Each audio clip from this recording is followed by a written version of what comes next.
Não, a MP número 936 ainda não está em vigor. Na verdade, a MP ela desapareceu, porque como foram feitas modificações, ela se transformou em um projeto de lei de conversão. Por conta disso, ela tem que ir para a presidência da República agora, para ver se o presidente vai vetar ou sancionar, total ou parcialmente. Por isso ainda falta esse passo. No prazo de 15 dias, o presidente pode vetar ou sancionar o projeto de lei de conversão da medida provisória número 936. E quanto à principal medida contida nessa MP 936, que é a suspensão do contrato de trabalho, a possibilidade de prorrogação desse prazo, que foi de 60 dias e muitas empresas já utilizaram, isso só vai ser possível se o presidente da República, depois de sancionar a MP, ou no caso o projeto de lei de convenção, se ele editar um decreto. Portanto, é necessário, depois da sanção, a edição de um decreto presidencial prevendo a prorrogação tanto da suspensão do contrato de trabalho quanto da redução da jornada de trabalho com a consequente redução do salário proporcionalmente.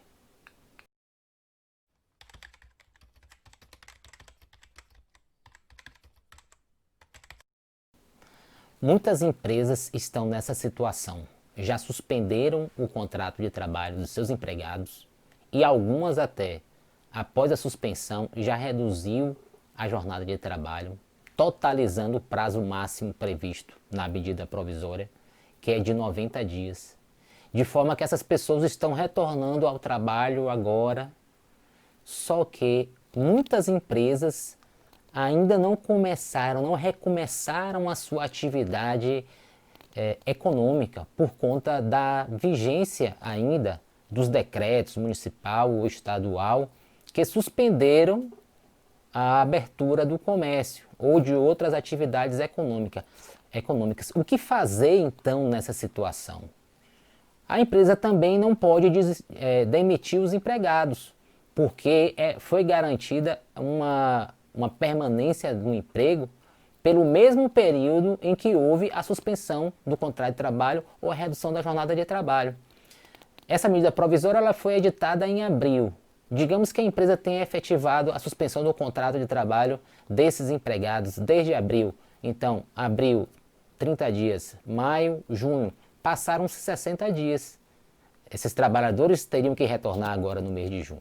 O que pode se admitir é mais acrescentar a essa suspensão uma redução da jornada de trabalho. Ainda assim, sem atividade econômica, as pessoas, os trabalhadores ficariam sem ter o que fazer, pois a empresa estaria fechada. E a empresa teria que pagar pelo menos um salário, um percentual do salário desses trabalhadores, e nesse momento elas estão sem receitas. O que fazer então nessa situação? Bem, é possível utilizar daquelas medidas que estão previstas na MP número 927. Só que de qualquer forma, são medidas paliativas, porque a empresa precisa ter caixa para fazer o pagamento. A principal dessas medidas é o banco de horas negativo. O que é esse banco de horas negativos? É você, como empresário, pegar esse período em que o empregado está sem trabalhar, mas está recebendo, e no futuro cobrar dele a prestação de serviço. Ou seja, digamos que ele ficou 10 dias sem trabalhar, são 8 horas por dia, são 80 horas. Então essas 80 horas serão compensadas. Ou então compensar futuros feriados. A outra possibilidade seria a concessão de férias antecipadas. Mas muitas empresas já fizeram isso. Já deram férias antecipadas, depois suspenderam o contrato de trabalho. Então essa seria a segunda opção. A terceira opção seria o teletrabalho. Mas tem algumas atividades econômicas que é incompatível com a prestação de serviço no teletrabalho.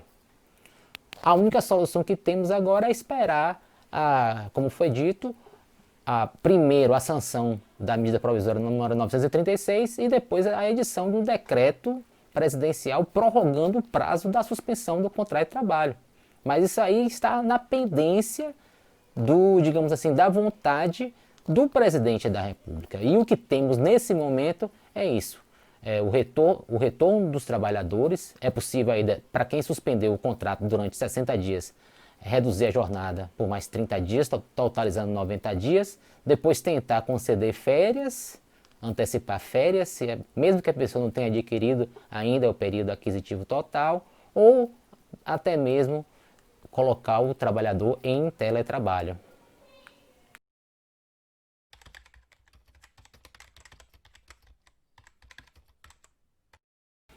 Teve sim. Passou a constar expressamente no projeto de lei de conversão da MP 936 a obrigação da empregada grávida e que foi afastada do serviço para a percepção do benefício emergencial, ou seja, uma suspensão contratual prevista nessa mesma MP, ela terá a obrigação de comunicar à empresa que houve o parto, que houve o nascimento da criança. Por quê? Porque a partir desse momento, a empregada ela vai passar a ter direito ao salário maternidade, que ele é pago também pela empresa e depois a empresa desconta lá nas suas contribuições previdenciárias. A gestante deixa de receber o benefício emergencial que é pago pelo governo e passa a receber o salário maternidade. E há alguma vantagem nisso? Sim, principalmente quando o valor do salário supera o limite de R$ 1.808, que é o limite do valor que deve ser pago a título de benefício emergencial. Portanto, passa a receber o salário maternidade e deixa de receber o benefício emergencial. Esse seria o primeiro ponto. O segundo ponto relativo à doméstica é em relação à estabilidade. A estabilidade ou garantia de emprego que a gestante tem, também, né, como os demais empregados, quando são afastados do serviço para a percepção do benefício emergencial, seja na modalidade de suspensão do contrato de trabalho, seja na modalidade de redução da jornada de trabalho. O mesmo período que o empregado ficar afastado do serviço ou que houver a redução da jornada de trabalho, que no máximo é de 90 dias, a suspensão é de 60 dias.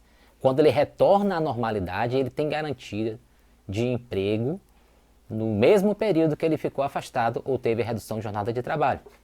E o que muda em relação à doméstica? O que muda é que essa garantia de emprego ela é estendida para o final do período daquela estabilidade que ela tem direito, pelo fato de estar grávida. Então vejam, a estabilidade da gestante vai a partir do momento da concepção até 5 meses depois do parto. Portanto, digamos que essa gestante ficou 2 meses afastada. Ela só vai iniciar o período da estabilidade que foi criado pela MP número 936 a partir do 5º mês após o nascimento do seu bebê. Portanto, a modificação que foi feita pelo Congresso Nacional foi uma modificação para beneficiar as gestantes, porque elas já tinham a garantia de emprego, já tinham a estabilidade pelo fato de estarem grávidas. E aí meio que ficava sem sentido uma segunda estabilidade. Portanto, foi jogado esse prazo da estabilidade da medida provisória número 936 para o final da estabilidade gestante, ou seja, a partir do 5º mês subsequente ao parto é que vai iniciar esse período de estabilidade prevista na MP número 936.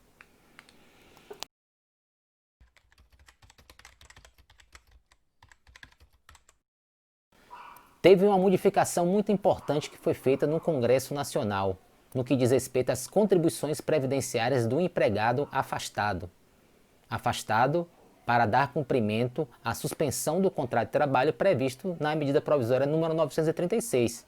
A redação original dizia que o empregado poderia contribuir para a Previdência durante esse período de afastamento, para ter o tempo contado lá para a aposentadoria, na qualidade de segurado facultativo. Essa era a redação original. Só que havia um problema aí. O problema é que, como segurado facultativo, a alíquota incidente é de 20% sobre o valor que ele declara para a Previdência Social. Então seria uma injustiça, pois o empregado deixaria de recolher pelas alíquotas que são devidas pelos empregados e passaria a recolher com uma alíquota muito superior de 20%. Então os deputados e senadores mudaram a medida provisória e estabeleceram que ele pode contribuir como facultativo, mas observando as mesmas alíquotas que são devidas pelos empregados na ativa, ou seja, as novas alíquotas que variam entre 7,5% e 14%. Ou seja, vai ser um segurado facultativo, digamos assim, especial. Mas foi uma alteração justa nesse caso.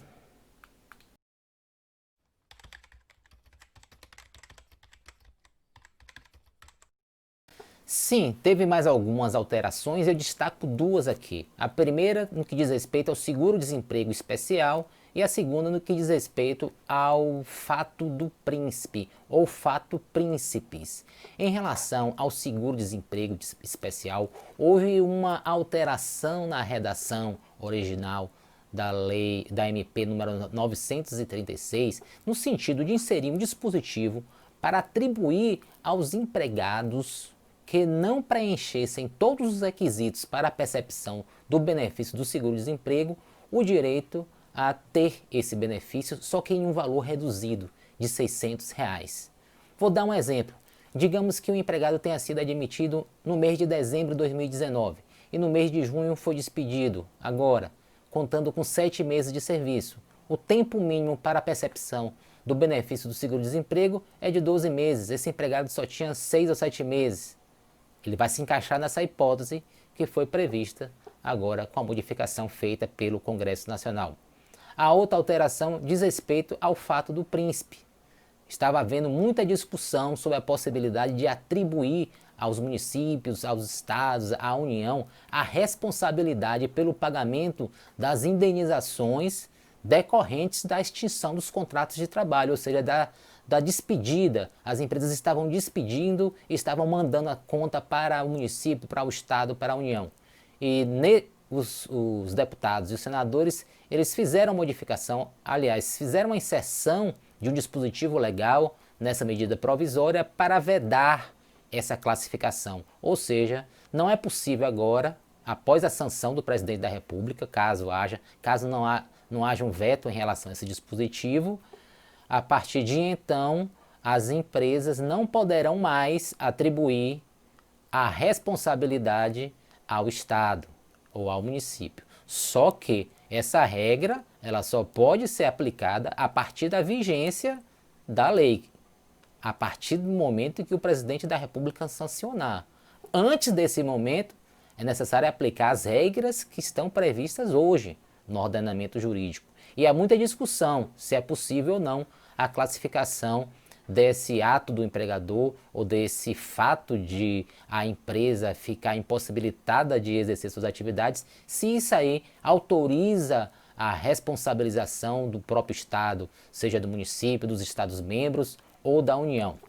Teve uma terceira modificação, um terceiro grupo de modificações muito importante, que é denominado pela doutrina, pela jurisprudência de jabutis.